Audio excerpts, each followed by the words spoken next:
苏纳克刚在 G7 峰会上对中国大放厥词，就遭到当头一棒，英国离分崩离析也不远了。各位好，欢迎来到康寻说。如今的中英关系那可谓是每况愈下。自从英国首相苏纳克上台执政之后，在对华政策上就全面地倒向了美国，不仅对在英国的中企是实施了各种制裁措施，还不断地配合美方在中方底线问题上进行挑衅。而日前，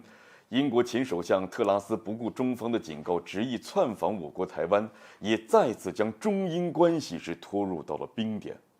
然而这还没完，最近苏纳克在日本参加 G7 峰会的时候又表示，中国是全球安全的最大挑战，也是现在这个时代繁荣的最大挑战。对此，G7 国家已经展现了团结和决心，准备对抗北京引发的难题，降低与中国往来过程当中带来的供应链的脆弱性，保护自身免受恶意投资带来的危害，以不伤害彼此的方式来推进去风险政策，防止中国实施经济胁迫。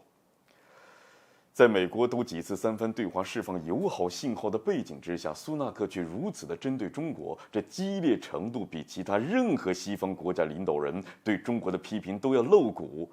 这和臭名远扬的美英议员对华的负面炒作，那完全是相差无几。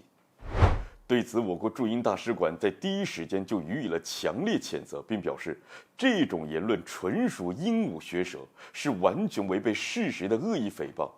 因为明眼人都看得非常清楚，中国始终是世界和平的建设者，而个别西方国家才是国际安全与繁荣的最大破坏者。我国在推动沙特伊朗建交问题上，解决了俄乌冲突问题上发挥的积极作用，都充分证明了我们是公平正义秩序的维护者。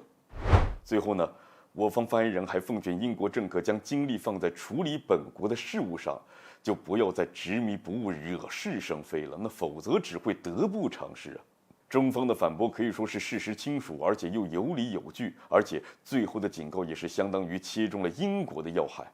然而没想到的是，这苏纳克前脚刚对中国大放厥词，这后脚这英国国内就收到了一条噩耗。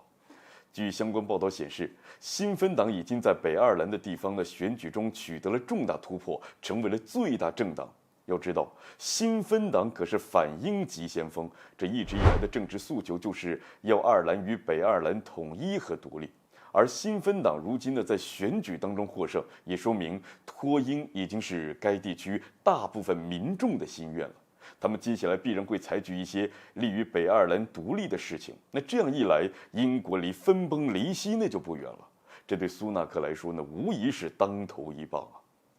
总结来说吧，